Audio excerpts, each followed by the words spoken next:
Hi there, my name is Dirk Kraus. I'm the owner and founder of Piano and Guitar Institute. Thank you so much for giving me just a few minutes of your time as we are going to talk a very little bit about the benefits of music. I'd like to thank Mr. Maley, Mr. Grubbs for allowing me to be part of their musical family.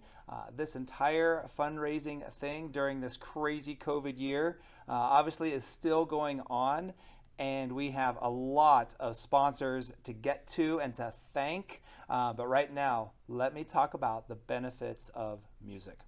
So, we have all played some sort of musical instrument. It may have just been pots and pans when we were little kids. Maybe you had dreams of being a concert pianist or in a rock and roll band when you were little.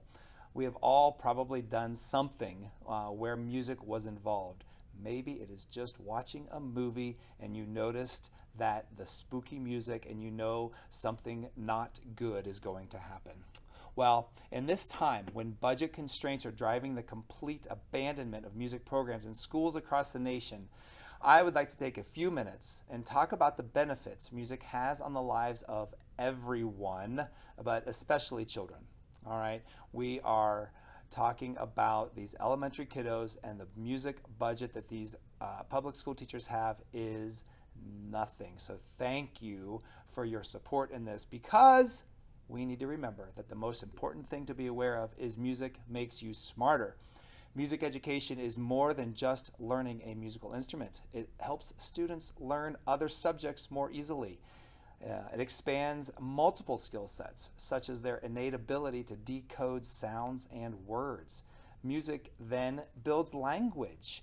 Music education can allow your IQ to go up by as many as 3 points every single year that you are involved in music education. That's a lot. Music education increases the spatial temporal skills of children, and that is how music increases their ability to do math. It improves test scores. Musicians, of course, get the commonly understood joys of being musical. Being musical, playing on a stage, is kind of like being on a soccer team, on a football team, in a dance recital. You get that adrenaline rush of, yes, I did it. It's so much fun. So that's just kind of what happens when you perform. However, simply listening to Mozart will not make you smarter. Sorry about your luck. You're going to have to put forth a little bit of effort. But it's really not that bad because your brain does all the work. Here's how it works. The brain has two halves. The right side of the brain controls the left side of the body. The left side of the brain controls the right side of the body. We all remember that. We were taught that years ago, right? And now, once you're in front of a piano or holding a guitar, you play each hand at the same time, but each hand is doing something different. And this forces both halves of the brain to work simultaneously. The structure that allows both halves of the brain to communicate with each other is called the corpus callosum. Using both sides of the brain concurrently, especially with distinct tasks, strengthens this communication. And that, in a nutshell, is what makes you smarter. By strengthening your corpus callosum, you get smarter. And believe it or not, music is one of the only activities that will allow you to strengthen and develop your corpus callosum. So keep in mind, your musical education is directly related to how much smarter you get to become. Now, obviously, with music education, with learning an instrument, you have to practice. But here's the cool thing. It's not just that you're going to learn your favorite rock and roll tune or blues tune or classical piece. You will get better handwriting, better math skills, better abstract skills, and a higher self-esteem. Remember that performance aspect I talked about? Exactly. Getting off the stage and having that feeling of, yeah, I just did that. That is awesome. And the reason all of that works is because you have two sides of your brain working together in harmony. Now, here is the question of the day. If music is so great, and if music makes you so smart, why is not every child learning an instrument right now? Why aren't we all running to the phone or running to the internet and signing our children up for lessons? Well, the short answer is people don't truly understand the massive benefits of music. And some people even believe that music is somewhat of a punishing, boring, or a stressful activity. Many people, believe it or not, have this perception that their parents made them do piano, made them take guitar lessons, and they don't want to put that on their kids. And so many parents, and I've heard this comment many times, say they're going to wait until their child can decide for themselves what instrument they would like to play. They're going to wait till the child can decide, yes, I am ready to practice. Yes, I want to practice. However, many times life gets so busy when a child is of that age that music kind of gets pushed to the side. You should be starting music early on to help develop that corpus callosum, okay? All right, so part of one of the things that is going on is teachers don't always have a game plan.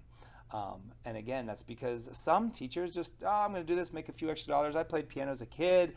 I am going to show the neighborhood, the neighborhood kids how to play a couple songs. And that is awesome. Anything to get kids involved. But that isn't necessarily the best music education.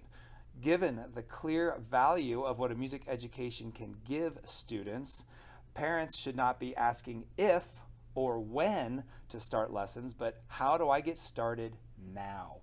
Music education should be a given. Now, here is the one thing that gets lost in the shuffle.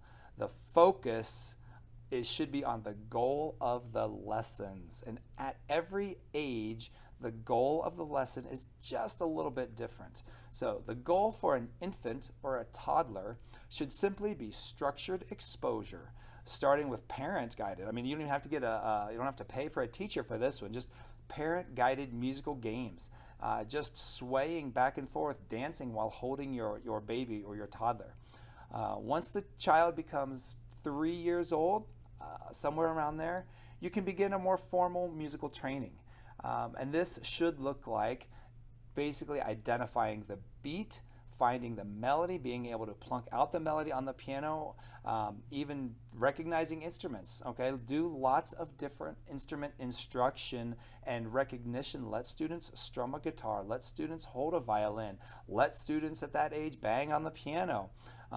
There is more to playing an instrument than just sitting down and having these hardcore structured musical lessons at the age of 3. By the time the student is 5, now we are looking at more of a formal, structured lesson on an instrument.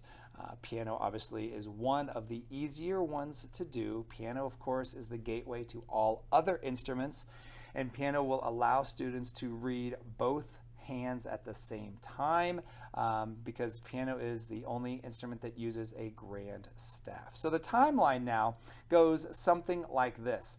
Informal music activities should start ASAP, including in utero. Systematic lessons should start around age 3, but those are not necessarily structured lessons where you have to practice all day, every day, or anything like that. It's more of, oh, I can play this melody, I can sing this melody, I can tap out this melody, that sort of thing. And then by about the age of 5, that's when the instrument instruction really takes hold and gets going. So that's by the time they're age 5, they're really playing hands together, some really cool melodies on the piano. And of course, if done with proper intent and care, this will put a child on a path of musical aptitude and all of the benefits it provides. Thank you so much for joining me. My name is Dirk Krause, owner and founder of Piano and Guitar Institute, and I cannot wait to see you inside our doors where we love to have fun, be goofy, and of course we don't take ourselves too seriously. Thanks for joining me.